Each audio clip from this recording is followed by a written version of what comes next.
Greetings, welcome to the Heart of Jesus. Last week we went through the life of Cornelius and we studied about how his prayers reached the very throne room of God and came up as a memorial before God. But there is another facet to that incident which I would like to go with you today. We read in the book of Acts chapter 10 verse 4. Now this is the moment where the angel of the Lord encounters him. The following is in the Amplified Version. And he, gazing intently at him, became frightened and said, "What is it, Lord?"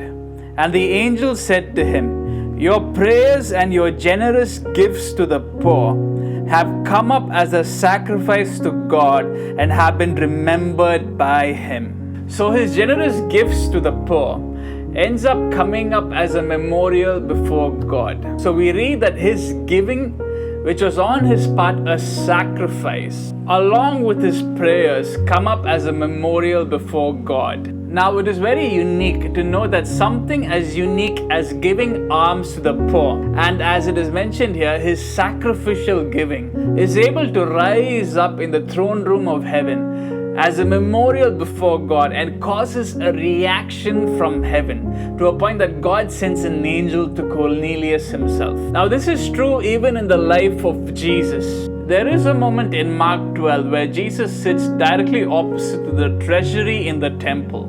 And of all the things that Jesus could do in the temple of God, he observes those who are putting their offering into the treasury. He sees many rich people giving their money in large sums. And when he sees a poor widow put 2 coins in the treasury box, it is unique to note here that Jesus even observes the amount of money she gives into the treasury box. And his reaction to that moment is something that we need to look into. In Mark 12:43, it says that Jesus called his disciples to him and said to them, "Truly and surely I tell you, this widow, she who is poverty-stricken, has put in more than all those contributing to the treasury. For they all threw in out of their abundance, but she, out of her deep poverty, has put in everything that she had, even all she had on which to live." Now the difference here between the rich people who gave and the poor widow who gave is that one gave sacrificially to God, and that catches the attention of Jesus. So in both of these incidents, we find people give their offering sacrificially, and that catches the attention of heaven. Now, when you consider the first place in the Bible where an offering or a sacrifice was given, we see this happen between Cain and Abel. Now, both of them bring an offering before God. Both of them bring a gift. But it is scary for me to realize that God accepts one offering and he completely rejects the other. Because wisdom requires us to understand that there are some offerings that God can reject. And that is the case here. The difference between both the offerings was that one was the best, one was a sacrifice, and the other wasn't.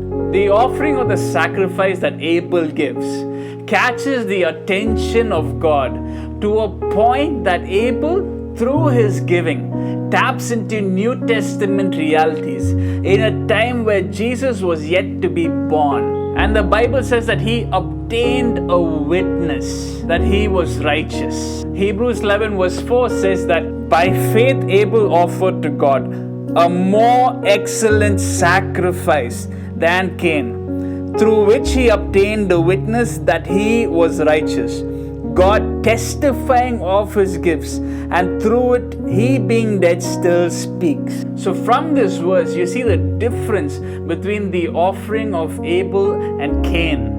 Abel offered a far more excellent sacrifice than Cain. So on Abel's part it was a sacrifice, and for Cain it wasn't, and God rejected his offering. So it is unique to see the extent of how sacrificial giving catches the attention of God. According to Hebrews 11:4, God even today still testifies of the gift of Abel. And though he is dead, the gift still speaks on his behalf.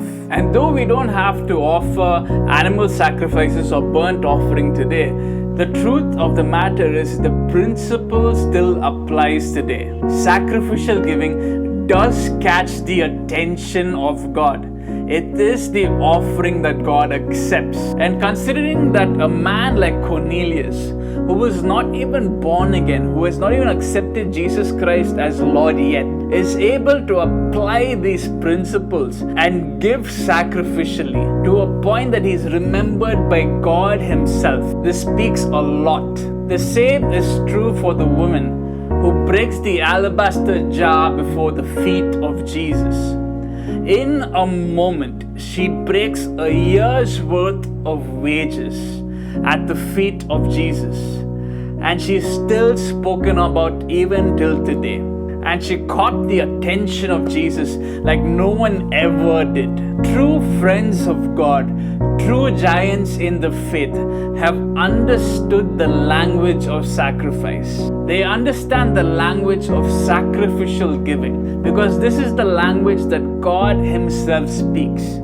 For God so loved the world that he gave his only begotten Son. He gave what he only had, his only begotten Son, for us. I pray that you will understand these principles. And as you study the Word of God, may your eyes be open to see these principles clearly. And whoever or wherever you sow your seed or your offering, whether you give to the poor or your local church or your man of God or your pastor, wherever you give, may you give out of an understanding of these principles. And as you give, may your offerings come up on the altar of God as a sacrifice. May it rise up as an incense before the throne room of God. And may he remember you and cause the heavens to move on your behalf. Until we see each other again, God bless you.